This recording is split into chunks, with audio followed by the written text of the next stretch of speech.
레아가 야곱에게 낳은 딸 디나가 그 땅의 딸들을 보러 나갔더니, 야곱의 자녀 중에 딸이 있었죠. 레아가 낳은 자녀 중에 딸 디나가 있었습니다. 30장 21절에 보면 그 후에 그가 딸을 낳고 그의 이름을 디나라 하였더라. 그러니까 아들만 있는 게 아니라 딸도 있었습니다. 성경을 우리가 이런 관점으로 봐야 되면서 모든 자녀를 다 기록하진 않았고 이렇게 중요한 사건을 중심으로 기록을 했다라고 그렇게 볼 수가 있겠죠. 자, 이 디나가 호기심이 많았던 것 같습니다. 다른 사람보다. 그래서 세겜 땅에 딸들을 보러 나갔겠죠. 나보다 더 이쁜 애들이 있는지, 이 땅은 어떤 곳인지 호기심이 많았습니다.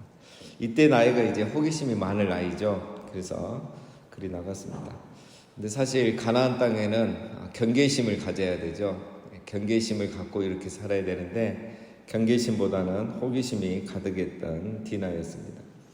자, 2절에 히위 족속 중 하몬의 아들 그 땅의 추장 세겜이 그를 보고 끌어들여 강간하여 욕되게 하고 그 마음에 깊이 야곱의 딸 디나에게 연연하며 그 소녀를 사랑하여 그의 마음을 말로 위로하고.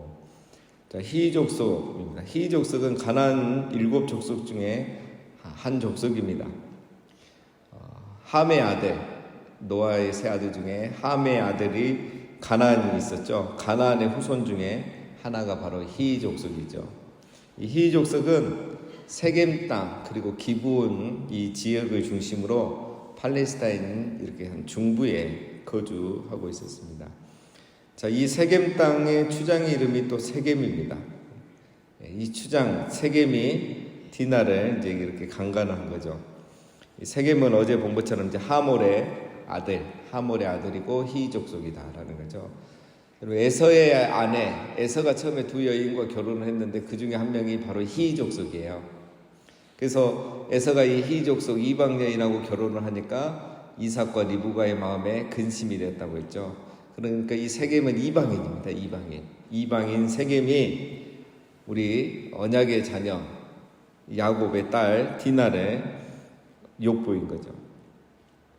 이 동사를 보면 2절에 그가 어떻게 세겜이 그를 디나를 보고 끌어들여 욕되겠다는 거죠. 굉장히 폭력적이죠. 일방적이고 강제적이고 이거는 굉장한 폭력이고 이제 용서받을 수 없는 그런 악행입니다. 근데 이렇게 못된 짓을 하고 나서 나중에 이제 디나를 사랑하게 되죠. 연연하다라는 것은 마음이 달라붙었다 이런 뜻입니다. 너무너무 사랑하게 된 거죠. 이렇게 이제 또 결혼하려고 하는 것 보면 진심인 것 같기도 하고 그렇습니다. 이게 진심이다 할지라도 이것도 또한 또 다른 폭력입니다. 왜냐하면 디나에게 어떻게 그렇게 상처를 주고 또 결혼을 하겠다. 이거는 자기의 잘못을 덮으려는 마음도 있고 또 정말 사랑하니까 결혼을 하겠다 하지만 이거는 디나에게 2번 상처를 주는 거죠. 아주 악한 행위입니다. 자기중심적이죠. 자, 4절 그의 아버지 하몰에게 청하여 이르되 이 소녀를 내 아내로 얻게 하여 주소서 하였더라. 세겜이 디나를 좋아하고 자기 아버지 하몰에게 이제 와서 디나와 결혼하게 해달라 이렇게 요청을 합니다. 이 세겜도 추장이잖아요. 자기가 해결을 못합니다. 그런 아들이었던 거죠. 그래서 이런 문제까지 자기가 사고치고 와서 이제 아버지에게 이 문제를 해결해달라. 그리고 내가 결혼을 하겠다. 이렇게 아버지에게 부탁을 하는 거죠. 5절 야곱이 그 딸 디나를 그가 더럽혔다 함을 들었으나 자기 아들들이 들에서 목축함으로 그들이 돌아오기까지 잠잠하였고. 자, 야곱이 이 소식을 들었는데 아들들이 돌아오기까지 침묵하고 기다렸다 이겁니다. 자, 야곱이 굉장히 당황스러웠겠죠. 생각하지도 못한 일들이 벌어지니까 이제는 좀 평안하다라고 생각했는데 이걸 어떻게 해석해야 될지 아마 고민이 되었을 겁니다. 일단은 자기가 힘이 없으니까 이방인이잖아요. 힘이 없으니까 그냥 침묵하고 기다렸을 수도 있고 또 이제 아들들이 오면은 이제 같이 가서 복수를 하려고 했을 수도 있고 근데 그렇게 하지 않은 거 보면 이런 생각은 안 했죠. 또 뭐 지금 당장 디나에게 화를 내봤자 자기 딸이 상처만 더 받는 거죠. 여러 가지 이유가 있었습니다. 이렇게 침묵지게 있을 때 세겜의 아버지 하몰이 야곱에게 찾아옵니다. 6절에 세겜의 아버지 하몰은 야곱에게 말하려 왔으며 야곱의 아들들은 들에서 이를 듣고 돌아와서 그들 모두가 근심하고 심히 노하였으니 이는 세겜이 야곱의 딸을 강간하여 이스라엘에게 부끄러운 일 곧 행하지 못할 일을 행하였습니다. 하몰이 야곱이 왔을 때 야곱의 아들들이 이 소식을 듣고 왔습니다. 자, 야곱의 아들들의 반응은 뭡니까? 7절에 보면 이를 듣고 돌아와서 이렇게 이제 번역이 되어 있는데 좀 더 정확하게 번역하면 이를 듣자마자 돌아와서 이렇게 됐어요. 듣자마자 그냥 바로 정리하고 복귀를 한 거죠. 근심하고 심히 노하였으니, 자, 이 말은 이제 아들들이 뭔가 일을 저지를 생각인 거죠. 용서할 수 없는, 복수하고자 하는 마음이 벌써 정해진 겁니다. 세겜이 부끄러운 일을 행하였습니다. 자, 이 아들들이 이 일에 대해서 어떻게 판단했습니까? 이것은 부끄러운 일이라는 거죠. 다시 말해서 이제 표현을 하면 이제 성범죄다, 이렇게 단정을 한 겁니다. 성범죄는 뭐 지금은 뭐 법이 이렇게 굉장히 정교화되어 있지만 사실 이거는 이제 그 당시에도 이런 죽음을 대가로 해야 되는 그런 큰 범죄였죠. 그래서 야곱의 아들들은 이걸 듣자마자 생각을 한 겁니다. 이거는 범죄이고 마땅히 죽어야 된다, 이렇게 생각을 한 거죠. 자, 8절 하몰이 그들에게 이르되 내 아들 세겜이 마음으로 너희 딸을 연연하니 원하건대 그를 세겜에게 주어 아내로 삼게 하라. 자, 하몰이 아들 세겜의 말을 그대로 전합니다. 이왕 일이 된 거 우리 아들이 또 너희 딸을 디나를 사랑하니까 결혼을 시켜달라. 결혼의 대가는 충분히 지불하겠다. 9절 너희가 우리가 통혼하여 너희 딸을 우리에게 주며 우리 딸을 너희가 데려가고 너희가 우리와 함께 거주하되 땅이 너희 앞에 있으니 여기 머물러 매매하며 여기서 기업을 얻으라 하고. 자, 하몰이 세겜과 디나의 결혼을 요청하면서 몇 가지 제안을 하죠. 파격적인 제안을 합니다. 우리가 너희 딸을 데려와서 결혼을 시키면 너희도 우리 족속의 딸들을 데리고 가서 너희 아들들하고 결혼시켜도 된다. 자, 그 다음에 너희가 우리와 함께 거주할 수 있다 이거예요. 이 땅에 너희도 거주해라. 오늘 우리로 말하면 영주권 주겠다 이 말이에요. 굉장히 큰 겁니다. 그리고 땅도 줄 테니까 땅도 너희가 매매할 수 있다. 이거는 굉장한 거죠. 이제 너희가 이 땅의 주인이 될 수 있다 이거죠. 땅을 합법적으로 사서 합법적으로 여기에 거주할 수 있다. 영주권을 준단 말이죠. 엄청난 파격적인 제안입니다. 그래서 우리 야곱이 두 번째, 세 번째 이 영주권하고 땅을 매매할 수 있는 권한은 사실 거절하기 어려운 그런 제안이죠. 왜냐하면 야곱은 이 가나안 땅에 거주하고 싶었잖아요. 이미 약간의 땅을 샀잖아요. 베크시타의 땅을 사서 집을 짓고 우리를 짓고 지금 살고 있잖아요. 그런데 이걸 합법적으로 이제 너희 원하는 대로 다 할 수 있다니까 얼마나 좋은 제안이었습니까? 자, 11절에 세겜도 디나의 아버지와 그의 남자 형제들에게 이르되 나로 너희에게 은혜를 잊게 하라. 너희가 내게 말하는 것은 내가 다 주리니 이 소년만 내게 주어 아내가 되게 하라. 아무리 큰 혼수와 예물을 청할지라도 너희가 내게 말한 대로 주리라.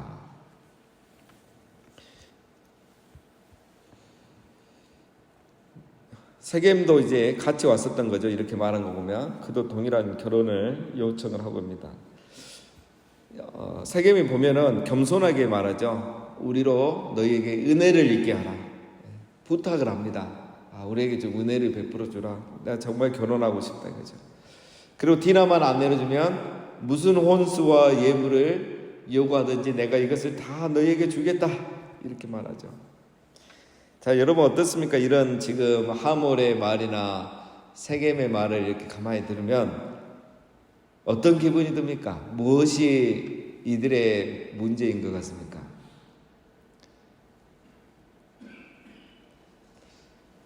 지금 모든 것을 다 해주겠다고 말하잖아요.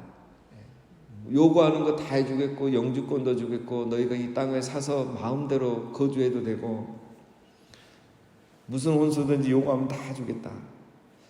근데 여러분, 지금 이 상황에서 제일 중요한 게 뭐겠습니까? 뭐가 빠졌죠? 사과가 빠졌잖아요. 사과부터 해야죠. 내가 정말 잘못했다. 죽을 죄를 졌다. 사과를 해야 되는데 이 사과가 지금 빠져 있어요. 사과는 하지 않고 자기 죄를 인정하지 않고 결혼시켜달라고 하고 은혜를 구한다고 하고 원하는 거 뭐든지 주겠다고, 너희들이 필요한 게 딱 보니까 영주권이고 땅을 사서 거주하는 건데 이것도 다 주겠다고 하는 거예요. 자기들의 잘못은 일도 말하지 않죠. 마치 우리는 이렇게 너그러운 사람이고 너희들에게 은혜를 베푸는 사람이다, 이렇게 잘해주려고 하지 않느냐. 큰 혜택을 주는 것처럼 말하는데 자기들의 죄는 일도 말하지 않는 거죠. 여러분, 도대체 이 세겜과 하몰은 무슨 생각을 하는 사람이겠습니까? 이게 바로 교만한 사람이에요. 마음이 높은 사람인 거예요.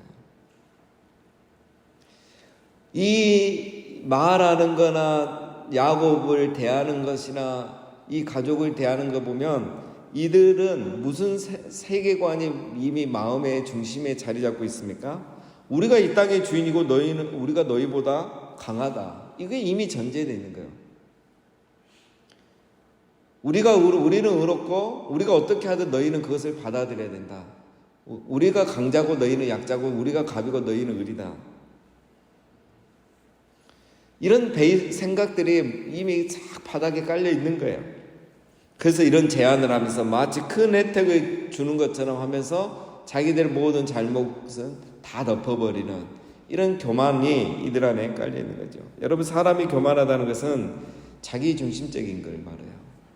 마음이 높아져서 자기중심적이 되는 거죠.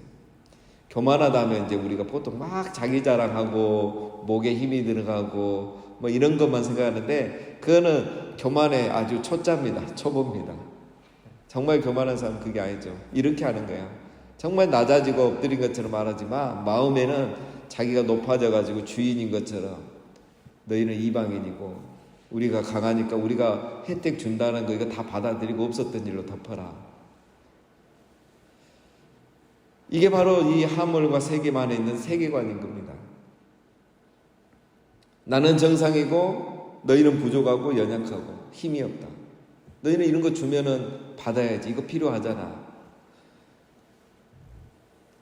그러니까 상대방의 연약함과 아픔과 상처는 안중에가 없는 거예요. 이게 교만한 거예요.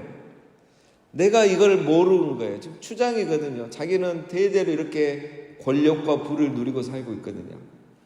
그러니까 이 약한 자의 연약함과 아픔과 상처는 공감을 못하는 거예요. 그러니까 사과하고 빠진 모든 말들을 다 하고 있는 겁니다. 여러분, 우리가 이런 실수를 하지 않도록 조심해야 됩니다. 우리가 그래서 말을 참 조심해서 해야 되는 거예요. 우리가 나도 모르게 이런 실수를 한 적이 많습니다. 예를 들면 새신자는 나보다 믿음이 어리고 인격도 어리다고 생각해요. 그래서 말을 함부로 하고 자꾸 가르치려고 하고 이래라 저래라 하는 거예요. 듣는 귀가 없는 거예요. 말을 하려고 하는 거예요. 가르치려고 하는 거예요. 이분이 어떤 사람인지 내가 먼저 듣고 공감하는 부분부터 가져야 되는데 그렇지 않는 거죠. 장애를 가진 사람을 보면 그 사람 나보다 신앙도 어리고 사람도 더 어리다고 생각하는 거예요. 그게 이미 내 안에 전제되어 있는 거예요. 내가 정상이고 당신은 정상이 아니라고 생각해 버리는 거예요. 이걸 나도 모르게 전제하고 말을 하는 거죠. 나보다 나이가 어린 사람을 보면 그 사람이 나보다 신앙도 어리고 인격도 어리다고 전제해 버리는 거예요. 내가 오래 교회를 다녔기 때문에 나보다 오래 교회를 다니지 않고 신앙생활을 짧게 한 사람들은 나보다 신앙도 어리고 인격도 어리다고 전제해 버리는 거예요. 그래서 우리가 말에 이렇게 실수를 할 때가 많습니다. 이걸 이제 오늘 시대에는 이런 걸 뭐라고 하냐면 다 이거를 폭력이란 것, 이 범주 안에 다 넣습니다. 그래서 우리가 폭력이란 게 꼭 손으로만 하는 게 폭력이 아니고 이런 사람을 대하는 거나 말하는 거나 판단하는 것에 있어서 이미 차별을 하는 거예요. 그게 바로 폭력이죠. 간접적인 폭력. 자기 중심적인 생각. 교회 안에 이게 무너져야 되죠. 우리 교회부터. 부서 이기주의. 우리 뭐 예를 들면 우리 지혜, 우리 목장, 우리 부서. 이러니까 이게 공유가 안 되는 거예요. 이런 모든 모습들이 우리 안에 각각 다 다르게 나타나는 겁니다. 그래서 여러분, 하몰과 세겜 안에 있는 이런 교만이 배려라는 것을 가장해서 폭력으로 나타나고 있는 거죠. 지금 디나의 마음이 어떻겠습니까? 야곱의 마음이 어떻겠습니까? 이 일을 당한 것도 억울하고 분노가 치밀어 오르는데 지금 이런 소리를 들을 때에 이들의 마음이 어떻겠습니까? 여러분, 하몰과 세겜이 지금 이런 못된 짓을 하고도 야곱에게 이렇게 하는 걸 보면 지금까지 자기 백성들에게는 얼마나 더 많은 폭력을 행하는 사람이겠습니까? 우리가 이걸 알 수 있는 거예요. 자, 13절 보겠습니다. 계속해서 야곱의 아들들이 세겜과 그의 아버지 하몰에게 속여 대답하였으니 이는 세겜이 그 누이 디나를 더럽혔습니다. 야곱이 계속 침묵하고 있습니다. 디나가 처음에 욕을 보고 왔을 때도 그렇고 지금 통혼하자고 제안하고 있는데 아무 말을 못해요. 야곱이 말을 해야죠. 당신들 왜 이리 폭력적이냐, 왜 사과하지 않고 이런 식으로 우리를 대하냐, 우리가 무슨 돈이 없냐, 땅이 없냐, 뭘 아쉬운 게 없는데 왜 자꾸 이런 식으로 우리 하냐. 아버지라는 야곱이 말 한마디 안 합니다. 근데 야곱의 아들들은 분노했죠. 디나를 모욕을 준 것을 용서할 수가 없었던 거예요. 그래서 그들을 이제 속이려고 하죠. 여러분, 야곱이 왜 여기서 침묵하겠습니까? 세겜 땅이에요. 이미 야곱이 이곳이 가나안 땅이고 돈 주고 일부 사서 지금 거주하고 있습니다. 복수를 할 수 없는 거예요. 뭐라고 할 수 없는 거예요.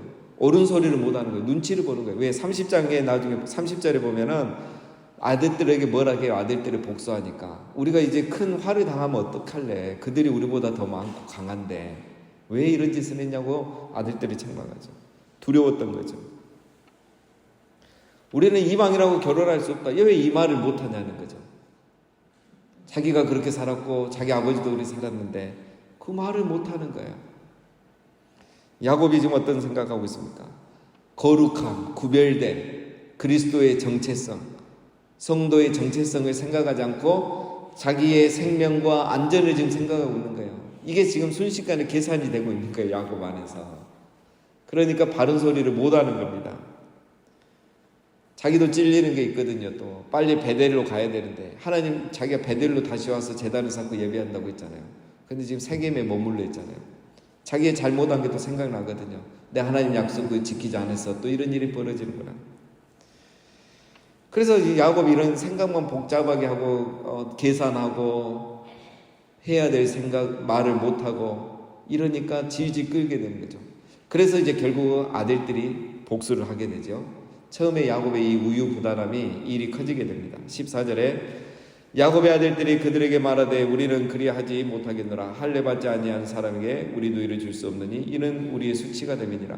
그런즉 이같이 하면 너희에게 허락하리라. 만일 너희 중 남자가 다 할례를 받고 우리 같이 되면 우리 딸을 너희에게 주며 너희 딸을 우리가 데려오며 너희와 함께 거주하여 한 민족이 되려니와 너희가 만일 우리 말을 듣지 아니하고 할례를 받지 아니하면 우리는 곧 우리 딸을 데리고 가리라. 모든 남자가 할례를 받으면 우리 디나하고 결혼할 수 있게 해주겠다. 그래서 우리도 너희 딸들과 결혼하겠다. 한 민족이 되겠다. 자, 우리 다 알고 있죠. 이게 음모라는 것은. 오늘 이 야곱의 아들들의 잘못은 또 뭡니까? 내일 이제 우리가 살펴보겠지만 선으로 악을 이길 수 있는 성숙한 믿음이 없다는 거죠. 결국 복수를 선택합니다. 자, 오늘 보면은 다 문제가 있죠. 세겜이나 야곱의 아들들이나 다 문제가 있는 거예요. 도덕적인 기준이 없어요. 세겜은 자기의 악행에 대해서 돈으로 보상하려고 하고 있죠. 여전히 간접적인 폭력을 행하고 있습니다. 성폭력뿐만 아니라 이런 간접적인 폭력까지 행하는 거예요. 아들들은 복수를 통해서 이 문제를 해결할 수 있다는 이런 어리석은 생각을 하고 있는 겁니다.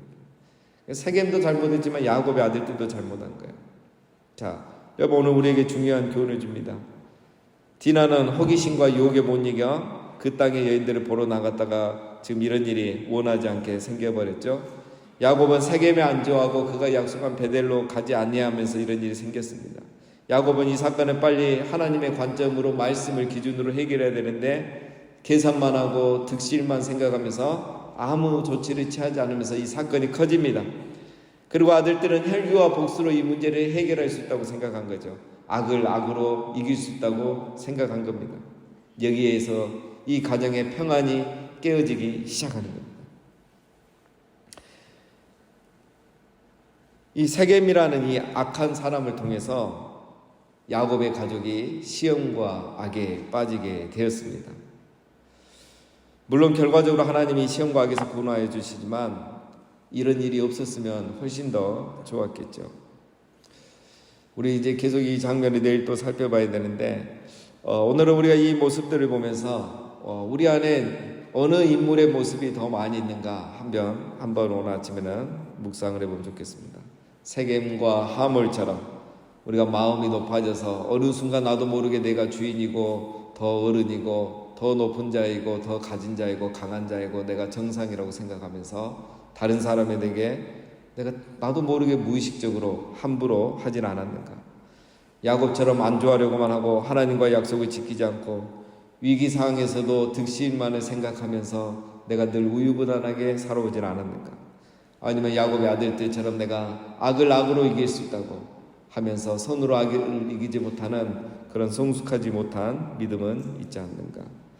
또 언약 디나처럼 언약의 자손으로서 그 언약의 자손의 소중함을 모르고 이런 호기심과 유혹에 자주 빠지지는 않는가. 우리 안에 이런 모습들을 한번 돌아보면 좋겠습니다. 그래서 우리가 항상 언약의 자녀인 우리 성도의 정체성을 늘 거룩하게 생각하고 어떤 상황에서도 정말 하나님의 말씀이 기준이 돼서 바른 말을 할 수 있고 또 다른 사람은 배려할 수 있는 그런 우리 모두가 되시기를 주님의 이름으로 축원드립니다.